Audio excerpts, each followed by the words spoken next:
teman-teman mahasiswa kampus STI Pertiwi. Kali ini saya akan memberikan tutorial terkait sama perhitungan PPh 21 sampai dengan bagaimana perhitungan itu benar-benar disajikan dengan rumusan-rumusan perpajakan yang benar terkait sama biaya jabatan, bagaimana caranya menghitung PTKP, sampai berapa yang harus disetorkan ke kantor pajak. Itu ya. Ini hal yang lumrah atau hal yang penting banget, karena PPh 21 ini adalah dimana kita sering atau kita harus melakukan setiap bulannya. Entah itu kita terima gaji, kita terima slip, di situ terlihat ada potongan PPh 21. Apakah nilai PPh 21 yang dipotong oleh kantor benar atau justru salah atau keliru?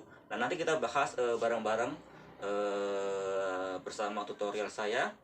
Oke, silakan tetap di sini dan saksikan terus tutorialnya. Terima kasih. Selanjutnya, yaitu yang perlu diperhatikan dalam menghitung PPh pasal 21 apa saja? Oke, yang pertama yaitu unsur pengurang penghasilan bruto. Di sini unsur pengurangnya ada 3, yaitu biaya jabatan, kemudian iuran pensiun, dan iuran jaminan hari tua. Di sini untuk case yang kita bahas di sini, kita fokus pada biaya jabatan. Oke, selanjutnya, jadi penghasilan tidak kena pajak atau PTKP per tahun. Jadi setelah tadi yaitu unsur pengurang, kemudian yang kedua yang perlu diperhatikan adalah penghasilan tidak kena pajak atau besaran PTKP per tahun. Di sini untuk besaran PTKP untuk status pria atau wanita lajang yaitu 54 juta, kemudian untuk tambahannya yaitu 4,5 juta untuk tambahan status, dan tambahan tanggungan itu masing-masing 4,5 juta. Jadi ketika statusnya misalkan ini tidak kawin, 0 tanggungan yaitu 54 juta. Kemudian jika ada tanggungan 1, status tidak kawin, tidak ada tanggungannya 1, maka ditambah 4,5 juta. Jadi sehingga totalnya 58,5 juta. Kemudian jika ditambah 2 tanggungan lagi menjadi ditambah lagi 4,5 juta, sehingga besarannya menjadi 63 dan selanjutnya. Kemudian untuk PTKP pria kawin, jadi di sini statusnya untuk K0. Maksudnya K0 di sini yaitu kawin 0 tanggungan. Jadi karena untuk tambahan status adalah 4,5 juta, maka 54 juta yaitu PTKP pria atau wanita plus tanggungannya, jadi ditambah 4,5 juta sehingga 58,5 juta. Kemudian untuk masing-masing tanggungan kembali akan ditambah 4,5 juta, sehingga jika statusnya kawin 3 tanggungan maka 72 juta. Demikian pula dengan untuk PTKP suami istri digabung. Di sini maksudnya istri berpenghasilan, jadi mempunyai penghasilan sendiri selain dari suami, sehingga di sini dihitung masing-masing, dihitung satu individu yaitu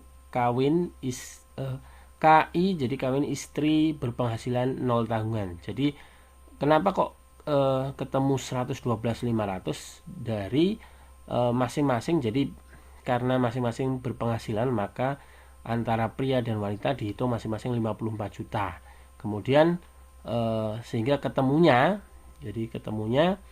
seperti ini. Jadi 112.500. Kemudian selanjutnya untuk masing-masing tanggungan kembali lagi ditambah 4,5 juta. Oke, jadi dua yang pertama yaitu yang perlu diperhatikan unsur pengurang. Jadi tadi biaya jabatan, iuran pensiun, dan jaminan hari tua, kemudian penghasilan tidak kena pajak. Ini yang pastinya harus diperhatikan. Kemudian selanjutnya tarif pasal 17. Jadi di sini ada lapisan tarif sesuai Undang-Undang PPh, yaitu tarif pasal 17 ayat 1 huruf A, di mana lapisan tarif tersebut adalah mengatur terkait berapa persen atau berapa tarifnya untuk masing-masing penghasilan kena pajak. Jadi di sini untuk 0 sampai dengan 54 juta penghasilan kena pajak maka dikenai tarif 5%. Kemudian untuk jika lebih besar dari 50 kemudian sampai dengan 250 juta penghasilan kena pajaknya maka kena tarif yang kedua yaitu 15%. Kemudian yang lapisan tarif ketiga yaitu jika di atas 250 sampai dengan 500 juta maka kena tarif 25%. Kemudian selanjutnya jika di atas lebih dari 500 juta maka kena tarif tertinggi yaitu 30%. Di sini untuk tarif pajak tanpa NBP karena sesuai aturan bahwa jika tidak ber-NBP maka kena tarif 20% lebih tinggi. Jadi ini tarifnya 20% lebih tinggi dari tarif normal. Jadi pastinya itu yang pertama yaitu pengurang atas penghasilan bruto, kemudian PTKP dan tarif pasal 17. Jadi yang perlu diperhatikan dalam menghitung PPh pasal 21 adalah itu. Oke, selanjutnya bagaimana cara hitung PPh pasal 21 atas gaji pegawai? Oke, langsung kita bahas masuk ke case-nya.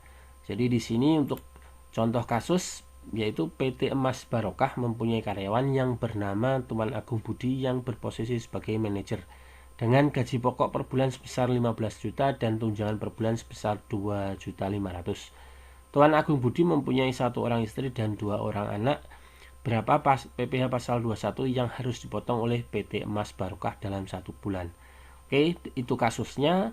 Jadi kita selanjutnya langsung masuk ke cara menghitungnya. Nah, di sini untuk gaji per bulan, jadi gaji per bulan kita breakdown dulu. Jadi di sini saya sudah membuat kertas kerja untuk memudahkan dalam penghitungannya. Silahkan rekan nanti download kertas kerja melalui link deskripsi yang saya sediakan. Jadi di sini yaitu gaji per bulan. Jadi kita breakdown dulu, kita pilah satu-satu sehingga memudahkan nanti ketika menghitung. Jadi gaji per bulan yaitu 15 juta, kemudian tunjangan per bulan yaitu 2.500.000. Statusnya kawin, 2 anak yaitu K2 di sini. Jadi di sini untuk menghitung PPh pasal 21 maka kita harus tahu terlebih dahulu PPh 21 per tahunnya. Jadi untuk mengetahui per bulannya kita harus menghitung dulu per tahun. Jadi di sini kita setahunkan untuk gajinya. Jadi 15 juta kali 12 bulan. Jadi di sini ketemu 180. Kemudian tunjangannya kita kalikan 12 bulan jadi 30 juta. Oke, jadi total penghasilan brutonya 210 juta dalam 1 tahun penghasilan brutonya. Kemudian kita perlu ingat bahwa yang perlu diperhatikan ketika menghitung PPh pasal 21 adalah unsur pengurang. Jadi unsur pengurang seperti yang kita bahas pada slide sebelumnya yaitu yaitu biaya jabatan.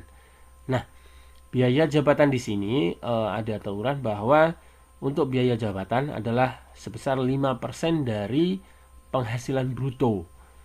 Nah, di sini tapi 5% itu diberikan batasan bahwa maksimal adalah 6 juta per tahun atau 500.000 per bulan besaran biaya jabatan sebagai pengurang.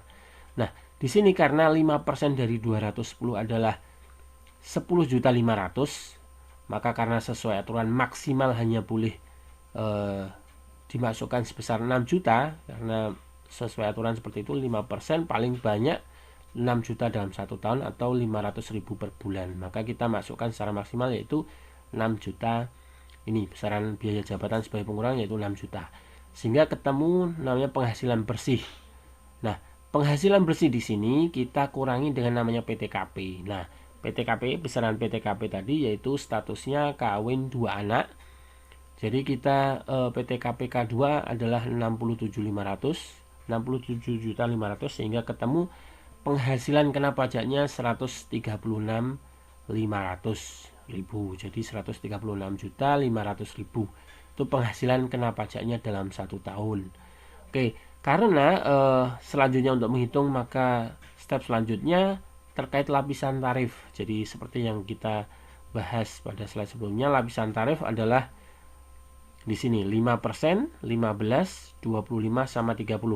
Jadi supaya memudahkan saya perjelas di sini lapisan tarifnya sehingga untuk penghasilan kena pajak 136.500.000 ini kena berapa lapisan tarif maka akan di sini akan terlihat di sini 0 sampai 50 maka kena 5%. Jadi di sini karena di atas 50 juta maka kita fullkan di sini lapisan pertama yaitu 50 juta. Jadi batasannya maksimal untuk lapisan pertama yaitu 50 juta sehingga ketemu 5% kali 50 2.500.000. Kemudian sisanya jadi lapisan kedua yang masuk ke lapisan tarif kedua adalah selisih dari ini 136 dikurangi 50 juta. Jadi di sini karena lapisan pertama sudah full 50 maka selanjutnya adalah sisanya. Maksimal di sini antara 50 sampai 250 besarannya atau 200 juta. Karena di sini full semua, sisanya hanya 86.500 maka full masuk di sini. Kena lapisan tarif kedua. Jadi 15% kali 86.500.000 ketemu ini. Kemudian lapisan tarif ketiga karena sudah habis, jadi totalnya sama 136.500, maka hanya berhenti di lapisan kedua. Kemudian sehingga kita total ketemu PPh pasal 21 setahunnya yaitu 15.475. Ini PPh 21 per tahunnya. Kemudian kita untuk per bulannya kita bagi 1/12 atau dibagi 12 bulan sehingga ketemu Rp1.289.583. Jadi PT Mas Barokah tadi harus memotong Tuan Agung Budi menjadi untuk PPh pasal 21 nya per bulan yaitu Rp1.289.583. Ini per bulannya dipotong. Sehingga yang menyetorkan nantinya yaitu adalah pemberi kerja di mana yaitu PT Mas Barokah yang menyetorkan PPh pasal 21. Nah, Tuan Budi di sini berhak mendapatkan bukti potong atas pemotongan gajinya ini. Jadi gajinya dipotong pajak sebesar ini sehingga Tuan Budi berhak menerima bukti potong dari PT tersebut. Jika tidak diberikan ya harus diminta seperti itu. Oke, sampai di sini nanti silahkan rekan download untuk kertas kerja di link deskripsi di video di bawah.